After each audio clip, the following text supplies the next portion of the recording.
वहीं अब शुरुआत करेंगे रिपोर्टर्स रिपोर्ट की। खबर मध्य प्रदेश के रतलाम जिले से है। जिले के आलौट विकास खंड के ताल तहसील के पुलिस चौकी खारवा कला के ग्राम बरसी में दलित समाज के दुल्हों की बिनौली को घोड़े पर बिठाकर गांव में प्रोसेशन निकालने को लेकर प्रशासन को काफी भागदौड़ करनी पड़ रही है और गांव में जनसंवाद कार्यक्रम भी आयोजित किया गया, जिसमें जनसंवाद में उपस्थित समस्त लोगों ने एक राय से सभी प्रकार के कार्यक्रम शांतिपूर्वक निर्वाह करने के लिए अपनी सहमति व्यक्त की है। वहीं पुलिस चौकी खारवा कला के चौकी प्रभारी कन्हैयालाल आवासीय ने जानकारी देते हुए बताया कि गांव में शांति है। वहीं एहतियात के तौर पर पुलिस सुरक्षा व्यवस्था गांव में लगाई गई है। ग्राम बरसी में 14 तारीख को होने वाले पिंदोली कार्यक्रम के संबंध में एक जनसंवाद आयोजित किया गया, जिसमें शिकायतकर्ता को एक शंका मात्र थी कि कई वर्षों से बिंदोली कार्यक्रम नहीं हुआ है, तो वह अब जब हम करेंगे तो नहीं हो पाएगा, दूसरा पक्ष उसमें आपत्ति लेगा। जनसंवाद के दौरान किसी भी उपस्थित पक्ष के द्वारा बिंदोली कार्यक्रम आयोजित किए जाने पर कोई आपत्ति दर्ज नहीं की गई है और जनसंवाद के दौरान यह बात भी उभर कर आई कि सभी ग्रामवासी शांतिपूर्वक समरसता के साथ रहते हैं।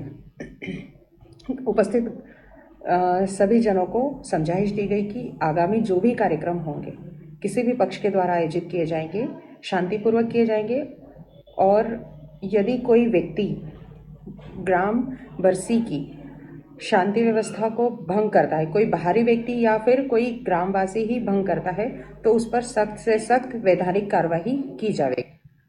ग्राम बरसी में 14 तारीख को होने वाले पिंदोली कार्यक्रम के संबंध में एक जनसंवाद आयोजित किया गया, जिसमें शिकायतकर्ता को एक शंका मात्र थी कि कई वर्षों से बिंदोली कार्यक्रम नहीं हुआ है, तो वह अब जब हम करेंगे तो नहीं हो पाएगा, दूसरा पक्ष उसमें आपत्ति लेगा।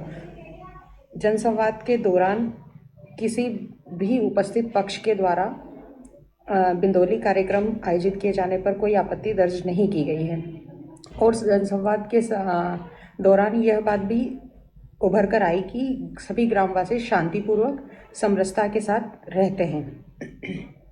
उपस्थित सभी जनों को समझाइश दी गई कि आगामी जो भी कार्यक्रम होंगे किसी भी पक्ष के द्वारा आयोजित किए जाएंगे, शांतिपूर्वक किए जाएंगे और यदि कोई व्यक्ति ग्राम बरसी की शांति व्यवस्था को भंग करता है, कोई बाहरी व्यक्ति या फिर कोई ग्रामवासी ही भंग करता है, तो उस पर सख्त से चुनाव हुआ। वहीं अगली खबर आगरा से है। आगरा ग्रामीण से कांग्रेस विधायक प्रत्याशी उपेंद्र सिंह ने आगरा प्रशासन पर सीधे भाजपा को लाभ देने का आरोप लगाया है। इसके साथ ही उन्होंने राज्य चुनाव आयोग से इस मामले को लेकर शिकायत भी की है। पत्रकारों से बातचीत के दौरान आरोप लगाते हुए उपेंद्र सिंह ने क्या कुछ कहा, आइए सुनते हैं। चुनाव हुआ है और उसके बाद में शासन प्रशासन की जो है एक गलत मंशा बिल्कुल सामने आ रही है और इन्होंने ईवीएम जो स्ट्रांग रूम में सील होनी थी उसमें भारी धांधलेबाजी एक प्रतीत हो रही है, क्योंकि ईवीएम्स आने के बाद में स्ट्रांग रूम में सील होने की प्रक्रिया में प्रत्याशी या उसके एजेंट का मौजूद रहना आवश्यक है और ये एक मुख्य चुनाव आयुक्त के द्वारा मैंडेटरी आदेश भी है। उसके बावजूद रिटर्निंग ऑफिसर के द्वारा हमारे इलेक्शन एजेंट जो वहाँ पे पहुँचे हुए थे उनको 11:30 बजे तक ये कहा जाता रहा कि जिस समय हम स्ट्रांग रूम सील करेंगे हम आपको अवगत करा देंगे, तब तक आप बाहर बैठ लीजिए। और 700 मीटर की दूरी पे वहाँ पे उन्होंने पार्किंग बना रही थी। पार्किंग में हमारे इलेक्शन एजेंट इंतज़ार करते रहे, चूँकि वहाँ कोई बैठने की व्यवस्था नहीं थी। तो इन्होंने वहाँ पे 700 मीटर दूर बैठने के बावजूद इन्होंने सूचना नहीं दी और ना ही कोई फ़ोन कॉल्स वगैरह किया गया और इसी प्रकार से हमारे संज्ञान में आया कि किसी भी प्रत्याशी को उन्होंने अवगत नहीं कराया, ना ही उनके इलेक्शन एजेंट को, और बिना प्रत्याशी और उनके एजेंट की गैर मौजूदगी में ईवीएम्स की सारी सीलिंग की गई है। तो जो अपने आप में एक बहुत बड़ा संदेह उत्पन्न करती है और एक शक उत्पन्न करती है। इसको लेकर के हमारे इलेक्शन एजेंट श्री अमित कुमार सिंह ने रात में ही हमको अवगत कराया, एसडीएम्स के पास में पहुंच करके उनसे भी बताया। तो मैंने 3:30 बजे रात में जो एसडीएम सदर जो रिटर्निंग ऑफिसर है उनसे वार्ता भी की, तो उनका ये कहना था कि हमने अनाउंस करा दिया था, जबकि ऐसा नहीं होता है।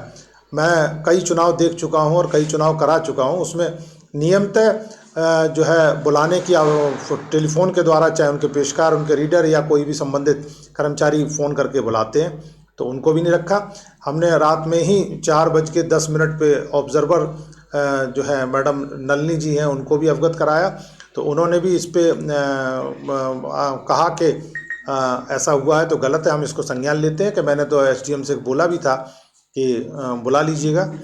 तो ये चीज़ें हैं। रात में ही मैंने डीएम को, chief election commission of India, government of India को, यूपी इलेक्शन को, सभी को अवगत करा दिया और सारी प्रेस जो है प्रेस को भी हमने रात में ही सूचना दी है कि इस प्रकार से एक बहुत ही बड़ा जो है ईवीएम्स को रखने में, जिस स्ट्रांग रूम में, उसमें प्रत्याशी को बिना संज्ञान में लिए। क्या नाम है बाबा?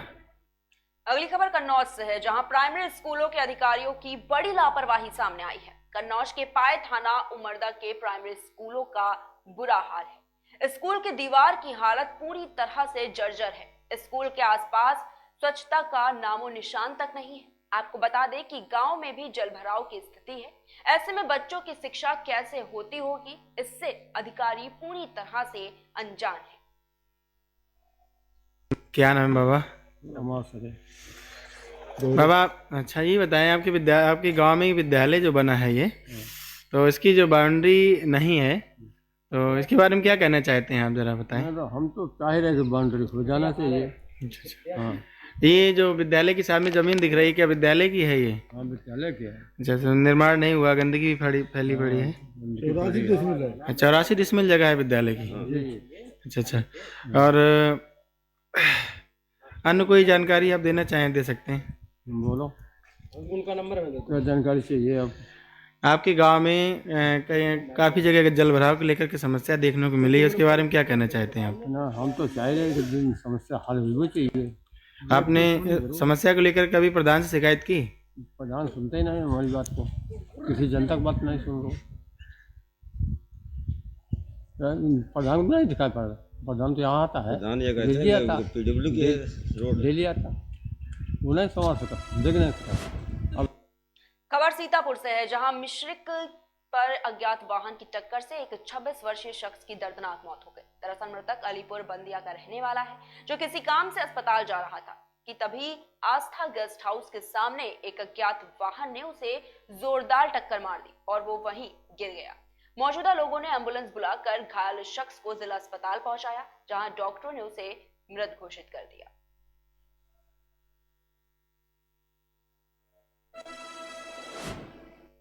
खबर उन्नाव से है, जहां पर 8 दिसंबर से लापता युवती की आज लाश मिलने से जिले में खौफ का माहौल बना हुआ है। इस मामले में सपा नेता के बेटे रजौल सिंह के ऊपर परिजनों ने अपहरण का आरोप लगाया है, जिसकी गिरफ्तारी में देरी होने पर हाल में ही उत्तर प्रदेश के मुखिया योगी आदित्यनाथ ने भी मामले पर जांच करने के निर्देश दिए थे, जिसके बाद पुलिस एक्शन में आई और आज एक आश्रम में युवती का शव दफनाया हुआ मिला। मौके पर मौजूद भारी पुलिस बल ने दफनाए गए शव को पुलिस ने बाहर निकालकर पोस्टमार्टम के लिए भेज दिया है। पुलिस का कहना है कि पोस्टमार्टम के आधार पर ही मामले की जांच की जाएगी, लेकिन आपको बता दें कि युवती का शव मिलने से परिजनों में काफी कोहराम मचा हुआ है। पिछले 8 दिसंबर से एक युवती की गुमशुदगी दर्ज की गई थी और ये उसी की डेड बॉडी आज यहाँ पे बरामद हुई है। इसमें आ रही थी, इसमें जिसके ऊपर संदेही आरोपी था उसको हमने गिरफ्तार किया था। उसके बाद में भी कुछ और सूत्रों के अनुसार हम लोग अपनी जानकारी कर रहे थे। आज उन्हीं के कंक्लूजन के आधार पर आज यहाँ पे डेड बॉडी बरामद की गई है और इसमें हम आगे की पोस्टमार्टम रिपोर्ट के बाद अग्रिम वैधानिक कार्रवाई करेंगे और जो लोग भी इसमें शामिल रहे इस घटना में उसको हम निश्चित तौर पर सजा दिलाएंगे।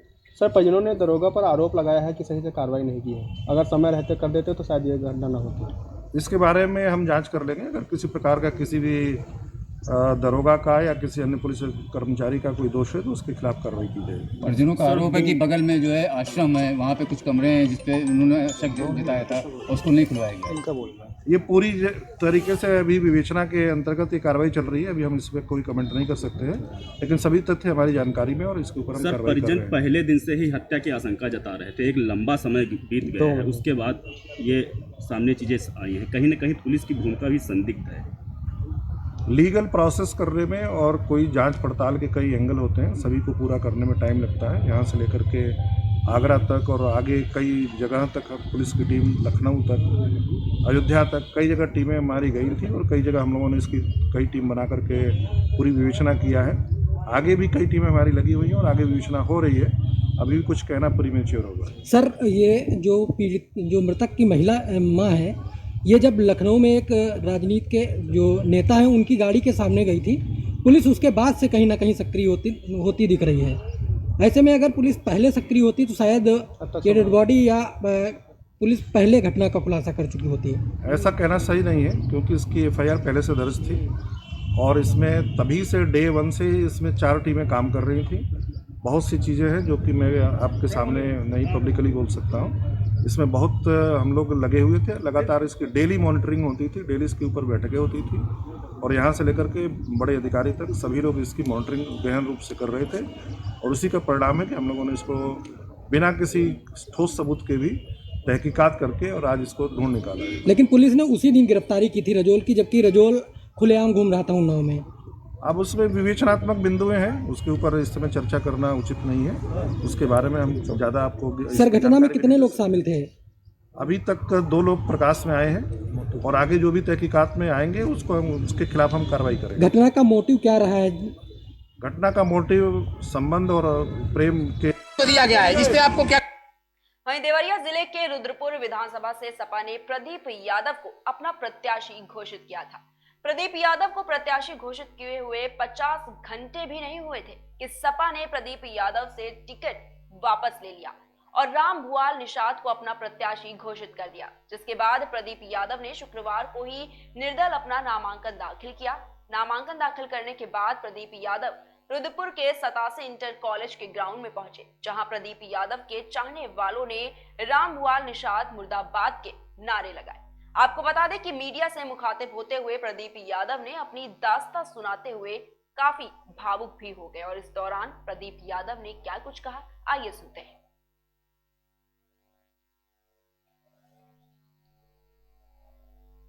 तो दिया गया है, इस पे आपको क्या कहना है? अब क्या बचा है? अखिलेश यादव के नेतृत्व में काम 20 साल से कर रहा हूँ। 2014 में मेरा लड़का नदी में डूब के मर गया, गोरख पासवान के जुलूस में घूम रहा था। उसके बाद 2017 में टिकट दिए 10 महीना हमको दौड़ा के और कहे कि प्रदीप मान जाओ। राहुल प्रियंका जी मान नहीं रहे, बड़ा नेता है अखिलेश प्रताप सिंह, तुम मान जाओ, मेरे भाई हो छोटे। मैं मान गया, कहा ठीक है भैया, कहना 22 में लड़ा दूंगा। 22 में कह लड़ाने के लिए 5 साल में दौड़ता रहा, कहा ठीक है तुमको लड़ाऊंगा। टिकट दिए, फिर मेरे में क्या कमी हो गई कि मेरा टिकट काट दिए और एक चोर बदमाश आतंकवादी जिसके ऊपर दर्जनों मुकदमे है, 302 से लगाए 307 के, उसको टिकट दीजिए, दे दिए। मैं अब निर्दल चुनाव लड़ रहा हूँ। अब जनता हमको सिंबल देगी, जनता टिकट देगी और जनता बटन दबाएगी। वो तय करेगी कि रुद्रपुर का नेता प्रदीप यादव है, किसान का बेटा, आखिर राम भुआल चोर डाकू चिल्लू पर जो बाहरी नेता है वो है। बागी होकर आप चुनाव लड़े, चैलेंज नहीं है? अब चैलेंज कोई नहीं है, जनता का अपार समर्थन आप लोग देख लीजिए। मेरे साथ जनता है, हर जाति हर दल का गठबंधन टूट गया है।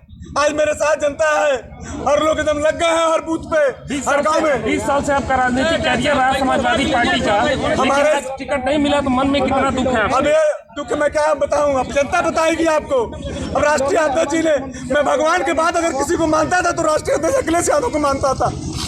मैं कभी भी उनके खिलाफ नहीं गया, लेकिन आज मजबूरन हमारे साथ विश्वासघात हुआ, षड्यंत्र करके मेरा टिकट कटवा दिए। अब मैं जनता की अदालत में आऊंगा, अब जनता तय करेगी कि कौन जीतेगा, कौन बटन दबाएगा। यादव जी से वार्ता हुई आपकी? मध्य प्रदेश के रीवा जिले में अपराधियों के हौसले इस हद तक हावी हैं कि वहां किसी भी घटना को दिन दहाड़े अंजाम देते हैं।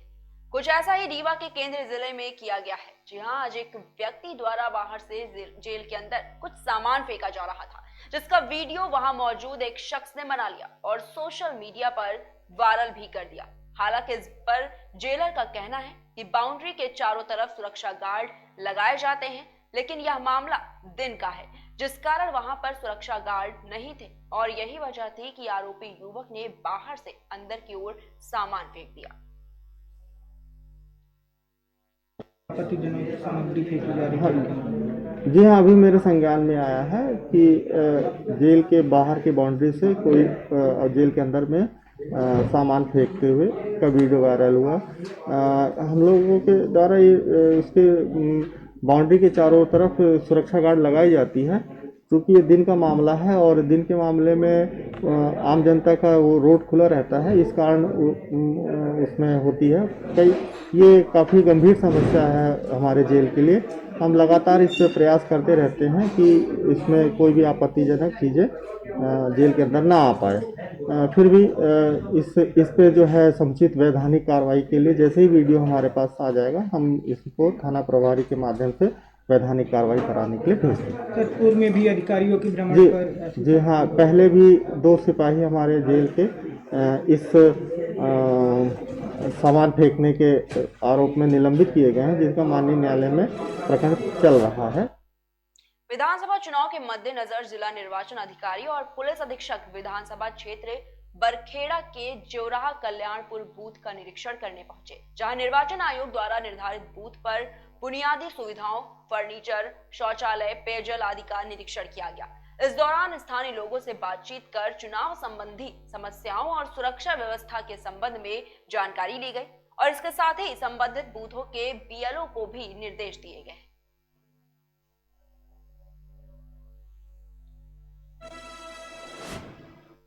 खबर जम्मू कश्मीर से है, जहां देश में चल रहे हिजाब विवाद को लेकर धरना प्रदर्शन कर विरोध किया गया है और साथ ही साथ उन्होंने हिजाब हमारा हक है का नारा भी दिया। धरने के दौरान महिलाओं ने क्या कुछ कहा, आइए सुनते हैं।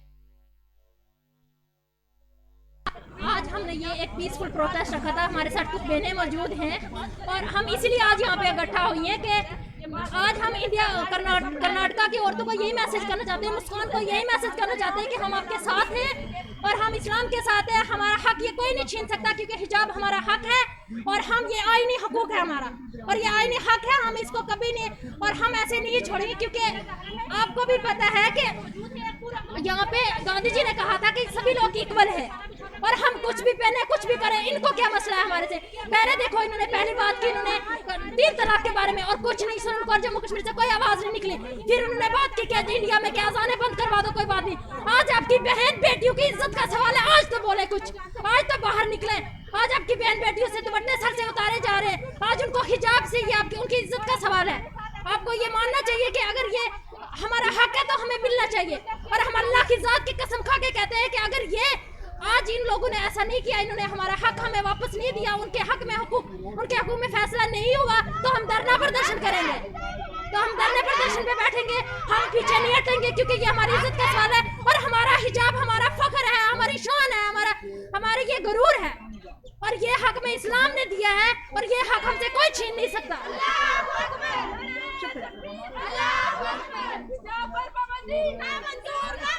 हिजाब से हमारा रिश्ता, हिजाब से हमारा रिश्ता, कर्नाटक की बहनों से हमारा रिश्ता, बराबर पाबंदी जमहूरियत का कत्ल है। और बढ़िया तरीके से आ जाएगी। वहीं इस बीच इस वक्त की बड़ी खबर सामने आ रही है, जहां पर आए दिन चुनावी समर में बीजेपी नेताओं द्वारा धमकी देने का वीडियो लगातार वायरल हो रहा है और एक ऐसा ही वीडियो शामली से सामने आया है, जहां पर बीजेपी नेता ने विपक्षी पार्टी के बूथ एजेंडे को धमकाया है और इतना ही नहीं, पहचान पत्र फाड़ने और बीजेपी के खिलाफ किसी दूसरे प्रत्याशी के लिए एजेंट बनने पर गुस्से का इजहार भी किया है और साथ ही उन्होंने कहा कि परिणाम भुगतने की धमकी भी दी है। तस्वीरों में आप साफ देख सकते हैं कि यह नेता, जो वर्तमान में बीजेपी के एमएलसी और पूर्व मंत्री वीरेंद्र गुर्जर का बेटा मनीष चौहान है और मनीष चौहान की दबंगई इन तस्वीरों में साफ तौर पर नजर आ रही है। क्षेत्र के मतदाताओं को ये अपना गुलाम समझ रहे हैं और उनके लोकतांत्रिक अधिकारों को अपने जूते की नोक पर उछाल रहे हैं। चुनाव के दिन ये क्षेत्र में घूम घूम कर इस बात का जायजा ले रहे हैं कि कौन भाजपा के खिलाफ उनकी पहचान का आदमी एजेंट बना हुआ है। यार बढ़िया तरीके से आ जाएगी। मन मर्जी कर रहे हैं कहा गोरे मेरी बेइज्जती करेंगे, मैं छोटू आ गया फिर। वे गलती क्या होगी, जब क्या बात हुई थी, कल भी बात करी, परसों घर आया तुम्हारे 4 घंटे इस गाँव में दिए, इसलिए दिए थे तुम एजेंट बनोगे मेरे खिलाफ। तो मेरे खिलाफ एजेंट होगा? नहीं ये तो क्या है यो? देखिए जी किसका एजेंट है जी? किसका है यो? पूछो जी। अरे एक बार ये खड़े जी गाँव वाले, किसी दिन कहो ठप्पा लगाने का मना करियो या किसी दिन यार बढ़िया तरीके से आ जाएगी। मन मर्जी कर रहे हैं कहा गोरे मेरी बेइज्जती करेंगे, मैं छोटू आ गया फिर। वे गलती क्या होगी, जब क्या बात हुई थी, कल भी बात करी, परसों घर आया तुम्हारे 4 घंटे इस गाँव में दिए, इसलिए दिए थे तुम एजेंट बनोगे मेरे खिलाफ। तो मेरे खिलाफ एजेंट होगा? नहीं ये तो क्या है यो? वहीं खबरों की ओर आगे बढ़ते हैं। हाथरस के विधानसभा और विधानसभा 69 में बसपा की राष्ट्रीय प्रवक्ता सीमा कुशवाहा ने घर घर जाकर वोट मांगे हैं। तो हाथरस के विधानसभा 78 और विधानसभा 79 में बसपा की राष्ट्रीय प्रवक्ता सीमा कुशवाहा ने घर घर जाकर वोट मांगा है, जहां उनका फूल मालाओं से जोरदार स्वागत किया गया। उन्होंने जनता से आग्रह किया कि विधानसभा प्रत्याशी डॉक्टर अविन शर्मा और विधानसभा 78 से प्रत्याशी संजीव काका को भारी मतों से विजयी बनाएं। आपको बता दें कि सीमा कुशवाहा भूलगढ़ी कांड और निर्भया हत्याकांड की वकील भी रही हैं। वहीं जनता से रूबरू होते हुए सीमा कुशवाहा ने क्या कुछ कहा है, आइए सुनते हैं।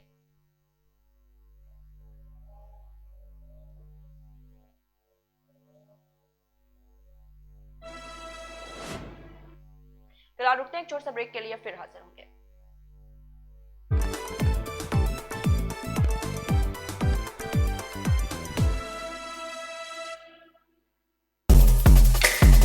Feel the power of engine.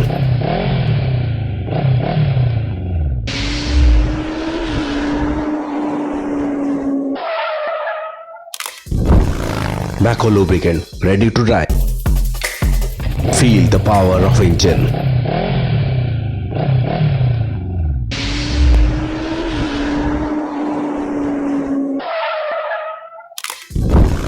Macco lubricant ready to dry. Feel the power of engine.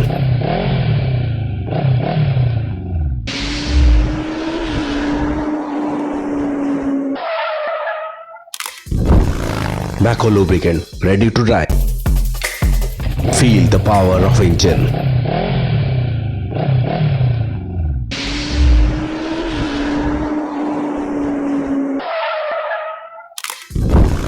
Macco lubricant ready to dry.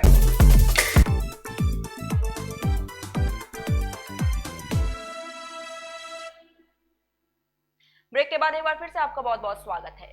हिजाब एक ऐसा शब्द जिसे लेकर सियासी जुगलबंदी तेज हो गई है। इसकी चर्चा गांव की गलियों से निकल के सियासी घरानों में होने लगी है। दिन ब दिन ये मामला तूल पकड़ता जा रहा है और इसे लेकर पक्ष विपक्ष एक दूसरे पर हमलावर हो गए हैं। विपक्ष हिजाब का मुद्दा बनाकर सरकार को घेरने की कोशिश कर रहा है और लगातार छिड़े सियासी संग्राम को देखते हुए सरकार इस पे कुछ फैसला लेती है कि नहीं, ये आने वाला वक्त तय करेगा। आइए अब हम जानते हैं कि क्या है हिजाब का मामला।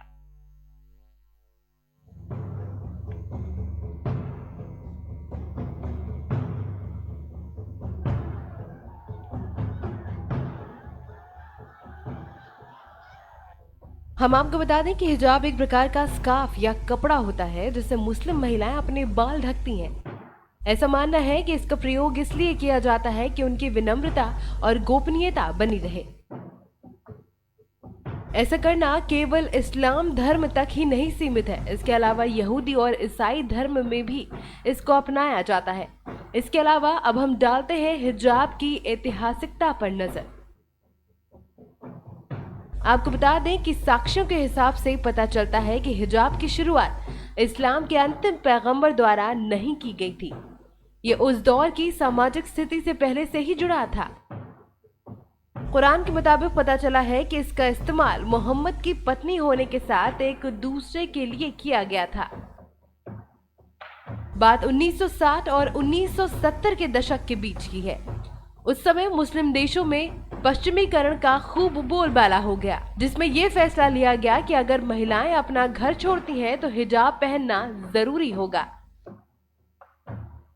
हालांकि साल 1979 में इस कानून के विरोध में काफी व्यापक प्रदर्शन हुआ। यह कानून महज ईरान में ही लागू किया गया था, किसी अन्य मुस्लिम देश में यह कानून लागू नहीं किया गया था।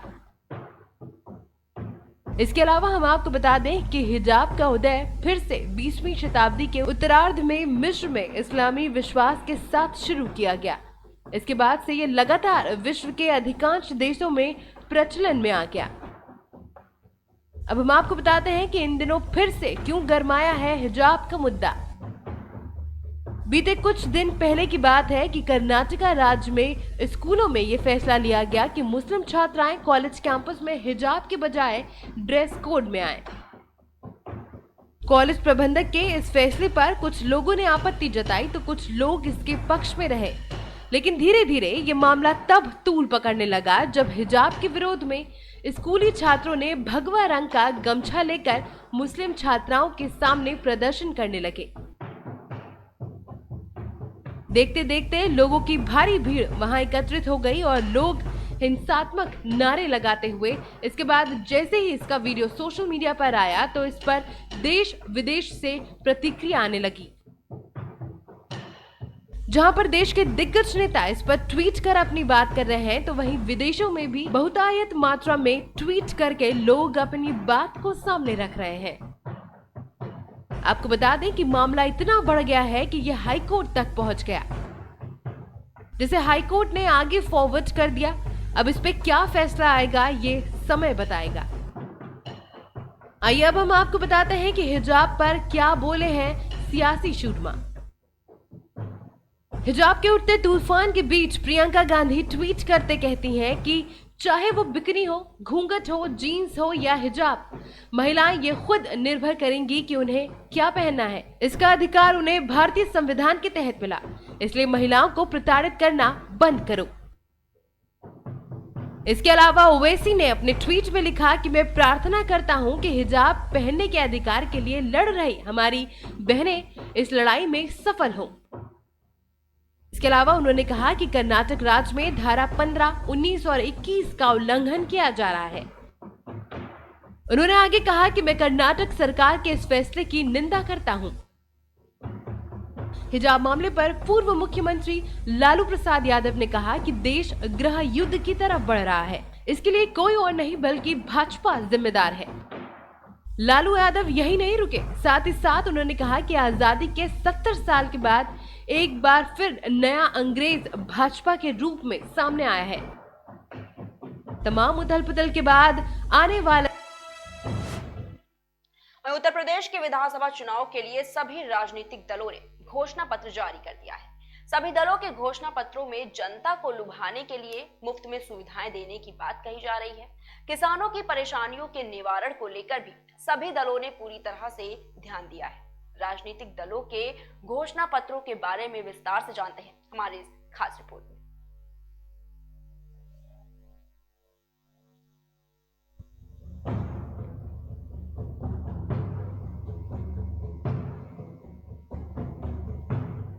सबसे पहले बात करते हैं कांग्रेस घोषणा पत्र में आखिर खास क्या है। पहले चरण के चुनाव होने से एक दिन पहले ही कांग्रेस पार्टी ने अपने घोषणा पत्र को जनता के बीच रखा है। पार्टी की महासचिव और उत्तर प्रदेश प्रभारी प्रियंका गांधी वाड्रा ने कांग्रेस के प्रदेश मुख्यालय पर उन्नति विधान नाम का ये घोषणा पत्र जारी किया है। प्रियंका गांधी वाड्रा ने कहा कि हमने अपने घोषणा पत्र में आम लोगों के सुझावों को भी शामिल किया है। किसानों को आवारा पशुओं से होने वाली समस्याओं को लेकर घोषणा करते हुए कहा कि ये पीड़ितों के प्रति एकड़ 3,000 रुपए का मुआवजा दिया जाएगा। कांग्रेस ने अपने वादों की लिस्ट को लोगों के सामने रखा है, जिसमें बताया है 10वीं और 12वीं पास बेटियों को स्मार्टफोन और स्कूटी देने की बात कही है। गांव के तालाबों सहित जलाशयों का मानचित्रण और पंजीकरण पर भी ध्यान दिया जाएगा। सूक्ष्म और लघु उद्योगों के लिए क्रेडिट गारंटी फंड ट्रस्ट के तहत गारंटी मुक्त लोन की भी सुविधा की बात कही है। स्कूलों में मिड डे मील बनाने वाले रसोइयों को मानदेय 5,000 दिया जाएगा। जान गंवाने वाले कोविड योद्धाओं को मृत्यु पर 50 लाख का मुआवजा दिया जाएगा। झुग्गी वासियों को जमीन का अधिकार दिया जाएगा। ग्राम प्रधान के वेतन को बढ़ाने की बात कही है। SC/ST को KG से PG तक मुफ्त शिक्षा देने की बात कही है। दिव्यांगों को 3,000 तक पेंशन दी जाएगी। प्रयागराज और वाराणसी में मां गंगा को समर्पित उत्सव की बात कही है। भगवान परशुराम जयंती पर अवकाश करने की बात को सामने रखा है और भी अन्य वादों को लेकर घोषणा पत्र में बातें कही गई हैं। अब बात करते हैं समाजवादी घोषणा पत्र के बारे में। समाजवादी पार्टी के सुप्रीमो अखिलेश यादव ने अपने घोषणा पत्र को जारी करते हुए जनता को नई सौगात देने का वादा किया है। समाजवादी पार्टी ने अपने घोषणा पत्र का नाम वचन पत्र रखा है। अखिलेश यादव ने कहा कि हमने साल 2012 के चुनावी घोषणा पत्र में जो भी कहा है वो किया है, बल्कि जो नहीं कहा था वो काम भी हमने किए। अखिलेश यादव ने कहा कि हमारा वचन पत्र बस सत्य वचन और अटूट वादों पर निर्भर है। जानते हैं समाजवादी पार्टी के घोषणा पत्र में किए गए वादों के बारे में। घरेलू इस्तेमाल में उपयोग की जाने वाली बिजली 300 यूनिट फ्री देने की बात कही है। सभी फसलों के लिए एमएसपी दी जाएगी और गन्ना किसानों के लिए 15 दिनों में ही भुगतान करा दिया जाएगा। सभी किसानों को 4 साल के भीतर 2025 तक कर्ज मुक्त करने की बात कही है। किसान आंदोलन के दौरान शहीद हुए किसान के परिजनों को 25 लाख रुपए देने की बात कही गई है। समाजवादी पेंशन फिर से शुरू करेंगे। बीपीएल परिवारों को 2 गैस सिलेंडर मुफ्त में दिए जाएंगे। मजदूर पावर लाइन डायल 1809 की स्थापना करेंगे। सीसीटीवी कैमरा और ड्रोन सर्विलांस की सुविधाएं देने की बात कही है। विश्वविद्यालयों में सीटें 2 गुना कर देने की बात भी कही गई है। 12वीं पास सभी छात्रों को लैपटॉप वितरित किया जाएगा। हेल्थ बजट को मौजूदा स्तर से 3 गुना ज्यादा बेहतर करने की बात भी कही गई है। ई ऑफिस मोबाइल ऑफिस की स्थापना की जाएगी। पुरानी पेंशन योजना को बहाल करते हुए 2005 से पहले ही व्यवस्था लागू की जाएगी। किसानों को 4 साल के भीतर कर्ज मुक्त किया जाएगा।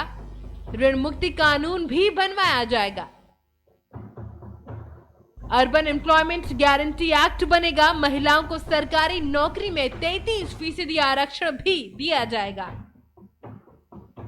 कॉल सेंटर और वृद्ध आश्रम चलाए जाएंगे। संविदा की व्यवस्था को खत्म करने को कहा है। शिक्षा से जुड़ी भर्तियों को 1 साल में भरने की बात कही है।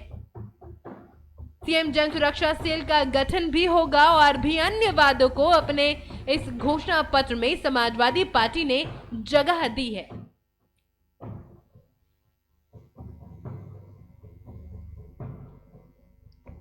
अब बात करते हैं भारतीय जनता पार्टी के घोषणा पत्र के बारे में। भारतीय जनता पार्टी ने अपना घोषणा पत्र जनता के बीच रखा है। घोषणा पत्र जारी करने के दौरान गृह मंत्री अमित शाह, उत्तर प्रदेश के CM Yogi Adityanath, deputy CM Keshav Prasad Maurya, केंद्रीय मंत्री धर्मेंद्र प्रधान और अनुराग ठाकुर भी मौजूद रहे। भारतीय जनता पार्टी ने अपने घोषणा पत्र का नाम संकल्प पत्र रखा है। इस घोषणा पत्र के साथ ही बीजेपी ने करके दिखाया है नाम से एक नया चुनावी गाना भी लॉन्च कर दिया गया है। इसके साथ ही आइए जान लेते हैं कि भारतीय जनता पार्टी के संकल्प पत्र में उनके वादे क्या हैं। सिंचाई के लिए सभी किसानों को मुफ्त बिजली देने की बात कही है। विधवा पेंशन को बढ़ाकर प्रति माह 1500 की जाएगी, जबकि मौजूदा पेंशन 800 रुपए है। होली और दिवाली पर महिलाओं को 2 मुफ्त सिलेंडर मिलेंगे। 60 से ज्यादा आयु वाली महिलाएं सरकारी परिवहन में मुफ्त यात्रा कर सकेंगी। छात्रों को 2 करोड़ स्मार्टफोन दिए जाएंगे। हर घर में एक युवक को सरकारी रोजगार व स्वरोजगार का अवसर प्राप्त होगा। कॉलेज जाने वाली लड़कियों को मुफ्त स्कूटी दी जाएगी। अयोध्या में अंतर्राष्ट्रीय हवाई अड्डा बनाने की बात भी कही गई है। गरीब बेटियों की शादी के लिए 25,000 रुपए दिए जाएंगे, जबकि आपको बता दें कि पहले 15,000 रुपए दिए जाते थे। सभी सार्वजनिक और शैक्षणिक संस्थाओं के पास सीसीटीवी कैमरे भी लगवाए जाएंगे। हर जिले में डायलिसिस सेंटर बनवाने जाने की बात भी कही है। 25 नए मेडिकल कॉलेज खोलने को कहा गया है। लव जिहाद करने वालों को 10 साल की सजा और 1 लाख का जुर्माना भी देना पड़ेगा।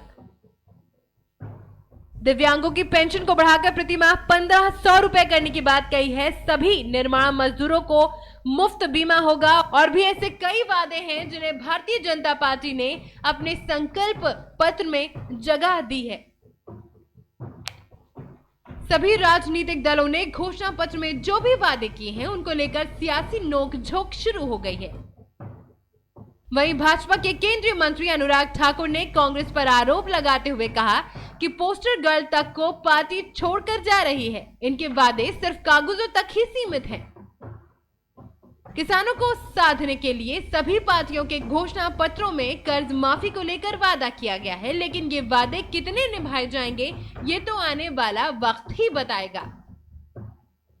उत्तर प्रदेश की जनता को लुभाने के लिए सभी राजनीतिक दलों ने मुफ्त सुविधाओं को लेकर अनेक वादे किए हैं। इस बार के चुनाव में ब्राह्मण वोट बैंक पर भी काफी ध्यान दिया जा रहा है। समाजवादी दल ने महुरा कला गांव में परशुराम के फरसे को स्थापित किया था। वहीं कांग्रेस ने अपने घोषणा पत्र में भगवान परशुराम की मूर्ति लगवाने की बात कही है। अब सवाल यहां है कि घोषणा पत्रों में किए गए वादों को सरकार बनाने के बाद सभी दल याद रखेंगे या नहीं, या फिर जनता को वरगलाने के लिए ये बड़ी बड़ी बातें कही गई हैं और ये बड़े बड़े वादे किए जा रहे हैं। अब देखना यह है कि उत्तर प्रदेश की जनता पर इन वादों का क्या प्रभाव पड़ता है और जनता किसे अपना मुख्यमंत्री चुनती है। अब वो दिन भी दूर नहीं जब पता चलेगा उत्तर प्रदेश की जनता किस नेता को मुख्यमंत्री के सिंहासन पर विराजमान करेगी। वहीं सियासत के समंदर में तमाम उलझनों और मुसीबतों का सामना करना पड़ता है। लोग सत्ता की कुर्सी पर काबिज तो होना चाहते हैं, पर इसके लिए आने वाली उलझनों का सामना करने से कतराते हैं।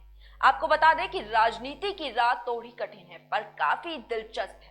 इसकी बनती बिगड़ती राह पर कुछ ऐसे राजनेता हुए जो अपने कर्म क्षेत्र के दौरान आने वाली दिक्कतों का सामना करके आज सत्ता के शीर्ष पर विद्यमान है। आइए हम जानते हैं कि ऐसा करने वाले लोग कौन हैं।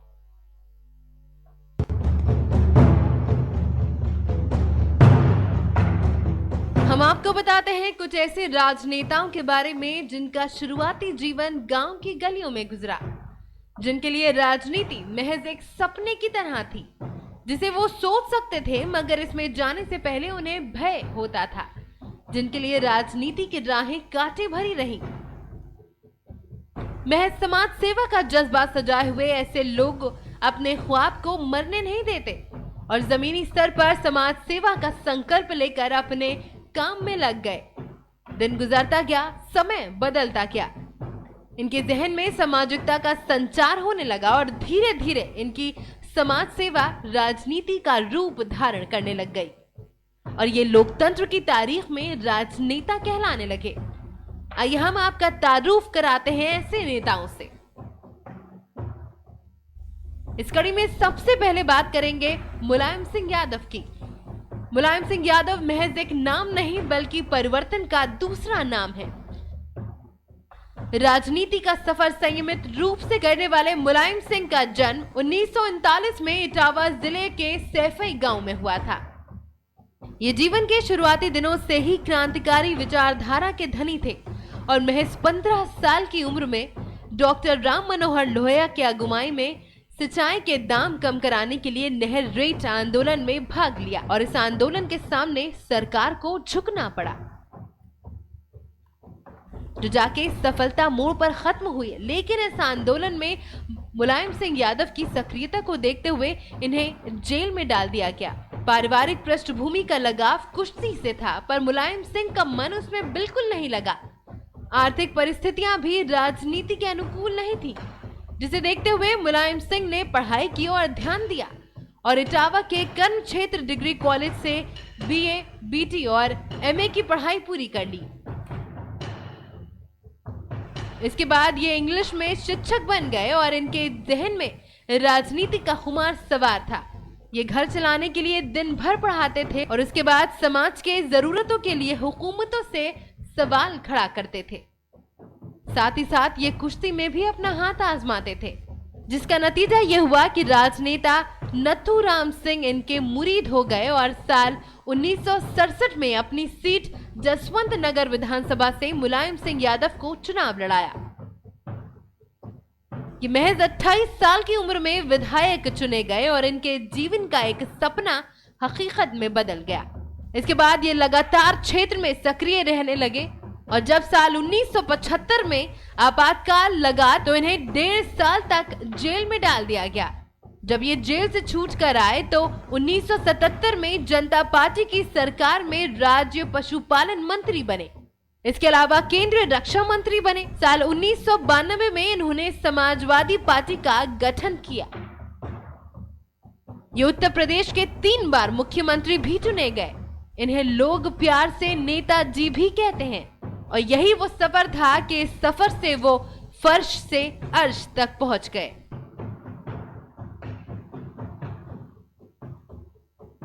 इस कड़ी में अब हम बात करते हैं शलभ मणि त्रिपाठी की। यूपी की सियासत का एक चर्चित नाम जो इन दिनों लोगों की जुबान पर रहता है, जिसने खुली आंखों से एक सपना देखा और उस सपने को पूरा करने में जुट गए, जिसने समाज सेवा को अपना धर्म बनाया, जिसका सफर एक प्रेरणा की भांति था, जिसने लोगों को यह दिखाया कि आपके अंदर कुछ करने का अलग जुनून हो तो आपको जिंदगी एक मौका ऐसा जरूर देगी जब आपको ये साबित करना होगा कि हम इसलिए बने हैं। जो आपने जीवन में आने वाले तूफानों से लगातार लड़ता रहा और सच को सच कहता रहा, जिसने शख्स से शख्सियत तक का सफर तय किया और गांव की गलियों से निकलकर अपने जीवन की शुरुआत पत्रकारिता से की और आज विधानसभा प्रत्याशी है, ऐसे शख्स का नाम है शलभ मणि त्रिपाठी। यूपी के देवरिया में 1 सितंबर 1977 को जन्मे शलभ मणि त्रिपाठी एक सामान्य परिवार से आते हैं। इनके पिता प्रधान अध्यापक थे।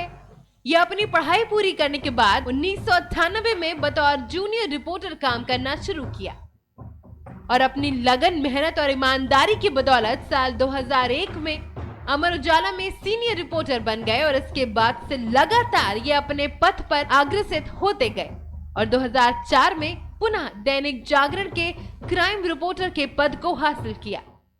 इसके बाद से लगातार वो पत्रकारिता के जरिए समाज सेवा करते रहे। धीरे धीरे देश भर के लोग उनके कार्यों से प्रेरित होने लगे तो उनको IBN 7 न्यूज में बिहार का ब्यूरो चीफ बनाया गया और उनके कार्यों को देखते हुए उनकी जिम्मेदारी बढ़ने लगी और बाद में उत्तराखंड और उत्तर प्रदेश का ब्यूरो चीफ और सीनियर एडिटर बना दिया गया और इन्होंने एक रिपोर्टर से प्रदेश हेड तक का सफर तय किया।